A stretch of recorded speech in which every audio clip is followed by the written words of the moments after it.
The Roman Empire. Even the name echoes with power and grandeur. Rome rose from a small city-state to dominate the known world. Its legions left their mark across a vast empire. Innovations in law, engineering, and art shape our world today. Yet the Roman Empire was not immune to history. Internal strife and invasions chipped away at its foundations. From its decline rose a legacy shaping Western civilization.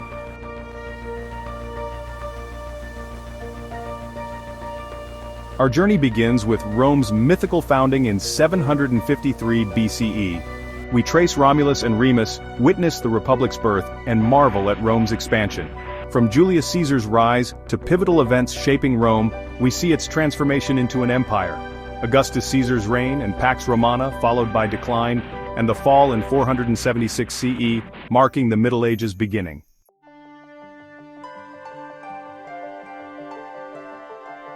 Our story begins amidst the rolling hills of ancient Italy. Twin brothers, Romulus and Remus, were abandoned as infants. Miraculously rescued by a she-wolf, they grew strong. A shepherd raised them, and they dreamed of founding a city. A bitter conflict led Romulus to slay Remus. Romulus founded Rome, naming it after himself.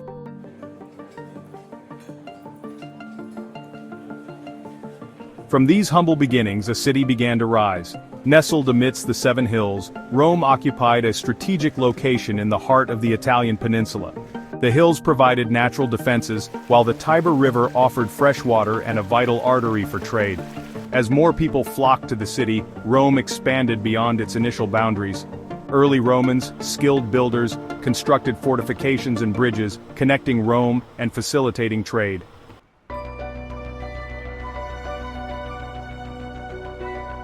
As Rome grew, its social and political structures evolved. Initially ruled by kings, Rome's early leaders shaped its destiny. However, the rule of kings did not last. In 509 BCE, the last king, Tarquinius Superbus, was overthrown. This marked the birth of the Roman Republic.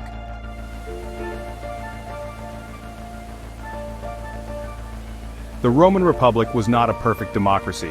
It balanced the interests of patricians, the elite, and plebeians, the common citizens. A complex system of checks and balances ensured no single group held absolute power. The Senate advised officials and shaped policy. Assemblies elected officials and passed laws representing the people's will.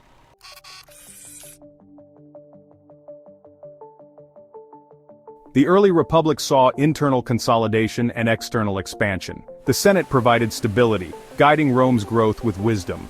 Senators, often military commanders and diplomats, pursued cautious expansion. Rome's success was due to its disciplined military.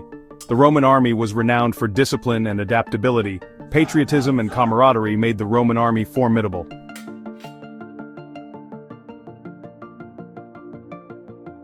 As Rome expanded, it faced challenges from neighboring tribes and cities.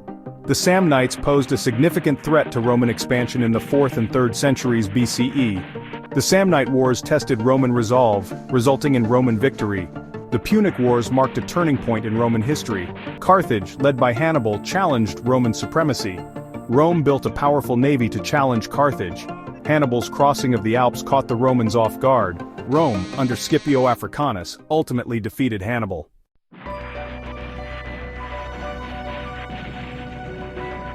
The Punic Wars brought immense wealth and territory under Roman control. Sicily, Sardinia, and Corsica became the first Roman provinces. This new system of provincial administration would later become a source of tension and corruption. The influx of wealth from conquered territories had a profound impact on Roman society. Wealthy elites acquired vast estates worked by slave labor. This shift displaced many small farmers who flocked to urban centers. The growing urban proletariat became a significant factor in Roman politics. Citizen soldiers were increasingly replaced by professional soldiers, loyal to their generals.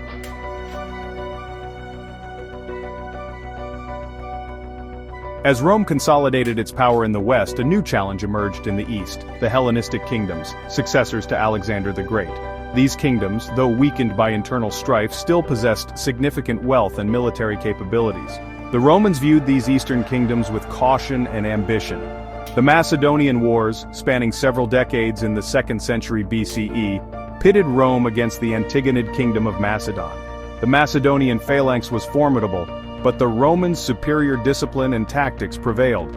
The Battle of Pydna in 168 BCE marked the end of Macedonian independence and expanded Roman influence. The Roman conquest of the Hellenistic East was not just military. The Romans were deeply influenced by Greek culture, art, and philosophy. They viewed the Greeks as a source of inspiration, adopting their ideas and customs. This cultural exchange enriched Roman civilization, laying the foundation for the synthesis of Greek and Roman culture.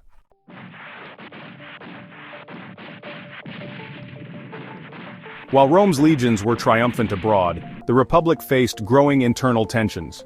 The gap between the wealthy elite and the impoverished masses widened, fueled by the spoils of war and the influx of slaves. The Gracchi brothers, Tiberius and Gaius Gracchus, emerged as champions of the poor, but their efforts led to their assassinations.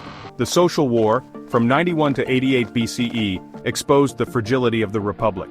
Rome conceded citizenship to its Italian allies, but ambitious generals exploited the discontent. Gaius Marius reformed the army, rising to prominence during the Jugurthine War. His rivalry with Sulla led to civil war, setting a dangerous precedent for military force in politics.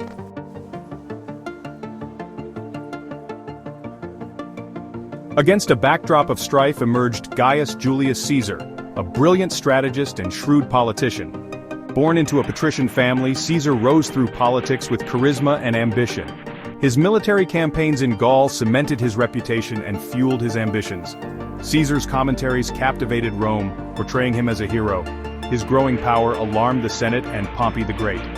The stage was set for a confrontation that would determine Rome's fate.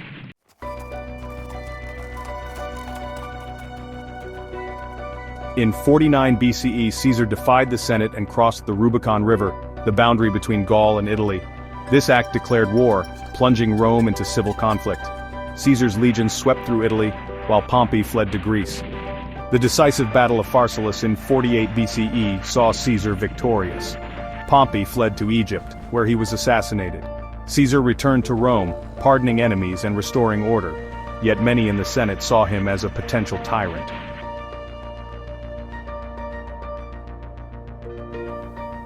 Section 3. The Dawn of Empire. Caesar, aware of the Senate's unease, aimed to reshape Rome, addressing deep-seated problems of the Republic. He launched reforms to centralize power, address social inequality, and restore order to the provinces. He granted citizenship to many allies, reformed the calendar, creating the Julian calendar, a system still in use today. He initiated large-scale building projects, providing employment and improving infrastructure. Despite reforms, discontent grew among opponents. On the Ides of March, 44 BCE, Caesar was assassinated by senators, led by Brutus and Cassius, men he considered friends. The assassination backfired spectacularly. The Roman people were outraged, and the conspirators fled Rome, their hopes of restoring the Republic dashed. Caesar's death hastened the Republic's demise. Rome descended into civil war, as Caesar's supporters, led by Octavian, Mark Antony, and Lepidus, sought to avenge his death and secure power.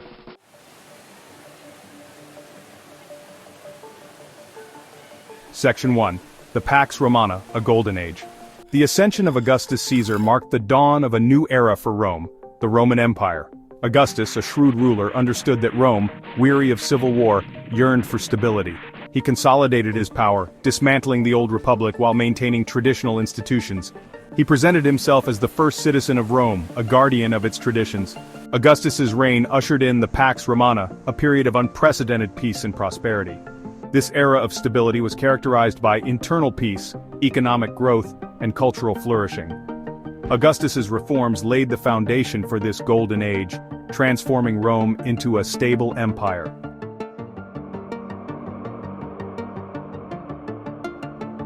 Section 2. Architectural marvels and engineering feats. The Pax Romana was an era of remarkable architectural and engineering achievements. The Romans erected monumental structures that testified to their power and ingenuity. From the Colosseum, a massive amphitheater, to the Pantheon, with its massive dome, Roman architecture left an indelible mark on the ancient world. Roman engineers were masters of concrete, constructing massive structures with speed and efficiency. They developed techniques for arches, vaults, and domes, creating structures of breathtaking scale. They constructed roads, aqueducts, and bridges, connecting their empire and facilitating trade and communication. Roman aqueducts provided a reliable supply of fresh water, contributing to the health and prosperity of Roman cities. Public baths, like the baths of Caracalla, offered hygiene and social opportunities. Sewer systems, such as the Cloaca Maxima, improved sanitation and reduced disease. These advances contributed to the growth and prosperity of the Roman Empire, making it a model of civilization.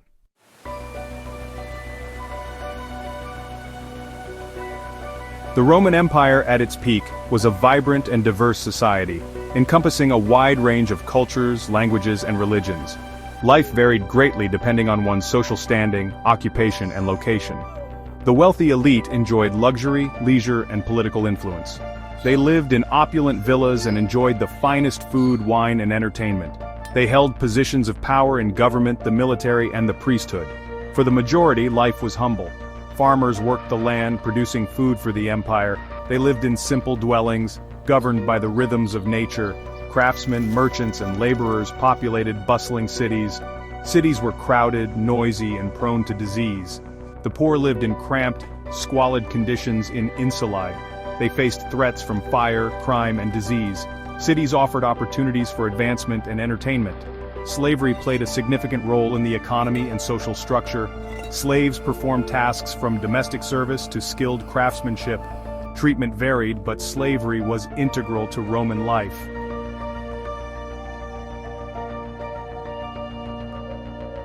The Pax Romana, for all its glory, was not without its flaws. Beneath the veneer of stability, cracks were appearing in the foundation of the Roman Empire. Rome's vast size, military power, and complex structures would contribute to its decline. The seeds of Rome's fall were sown in the soil of its success. One significant challenge was its sheer size. The empire stretched from Spain to the Euphrates, with over 50 million people. Governing such a vast empire proved increasingly difficult. Communication and transportation were slow and unreliable. The Roman economy faced growing challenges. The empire's wealth was based on agriculture extracted from farmers and slaves. Roman agriculture was dependent on manual labor and susceptible to weather and disease. The demand for grain led to soil depletion and a decline in productivity. The Roman Empire faced a constant need to defend its vast borders. Maintaining a large army was costly. The government debased its currency to finance military expenditures. This led to inflation, weakening the economy.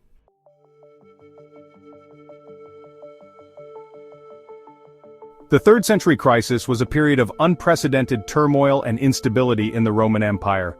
Weak emperors, civil wars, and barbarian invasions threatened to tear the empire apart.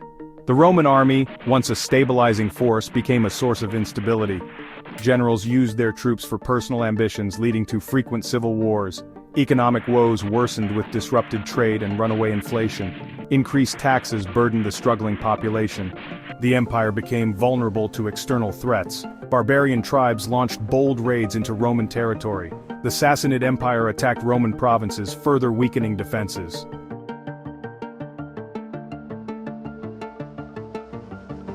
The crisis of the 3rd century exposed the inherent weaknesses of the Roman Empire, highlighting the challenges of governing such a vast and diverse territory.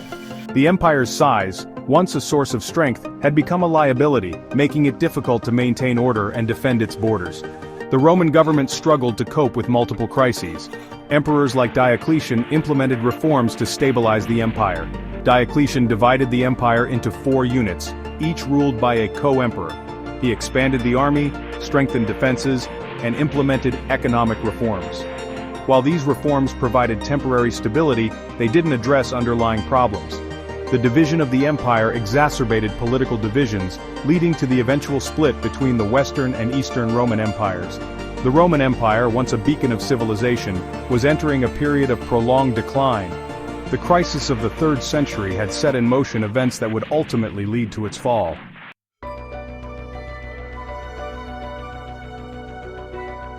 Diocletian's reforms couldn't reverse the deep-seated problems of the Roman Empire. Dividing the empire into eastern and western halves weakened its unity. The Western Roman Empire faced insurmountable challenges. Barbarian migrations driven by climate change and the Huns reached a critical mass. The Huns pressured Germanic tribes to seek refuge within the empire. The Romans faced an influx of armed refugees. the Visigoths revolted, defeating the Romans at Adrianople in 378 CE. This victory emboldened other barbarian tribes. In 410 CE, the Visigoths sacked Rome, a symbolic blow to the empire. The sack marked a turning point, highlighting Rome's vulnerability. Despite its resources, the Western Empire faced relentless invasions and crises.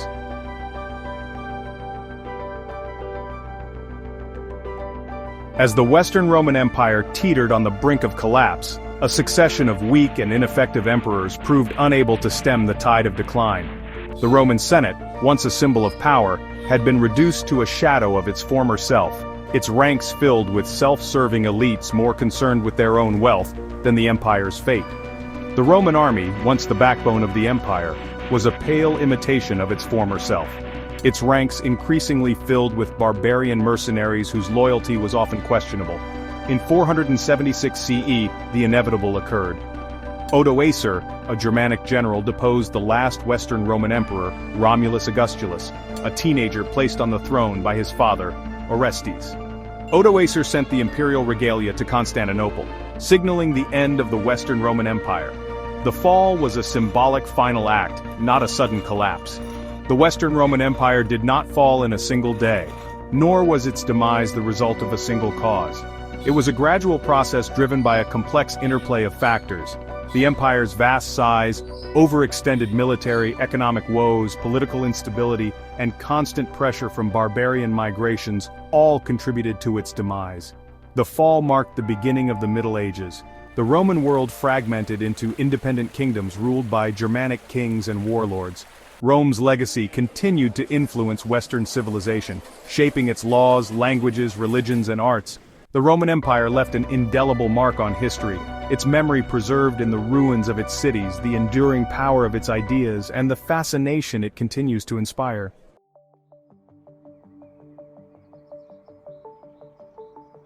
The Roman Empire may have crumbled into dust centuries ago, its legions reduced to scattered stones and weathered statues, yet its echoes still reverberate through history, whispering tales of ambition and innovation. The Roman legacy shapes our laws, languages, art, and society.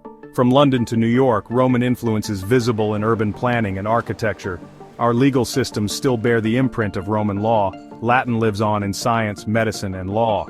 Rome's greatest legacy lies in its enduring ideas. The Romans valued order, justice, and civic duty. They believed in law, education, and stable government. These ideas continue to inform our understanding of a just society.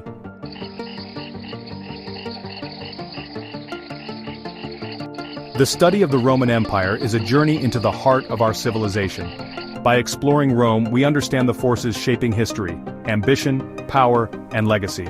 The Roman Empire serves as both a mirror and a warning, reflecting our aspirations and the fragility of power. Rome's story is one of ambition, triumph, and tragedy, offering valuable lessons for our time. The Roman Empire may be gone, but its story lives on, a testament to human civilization.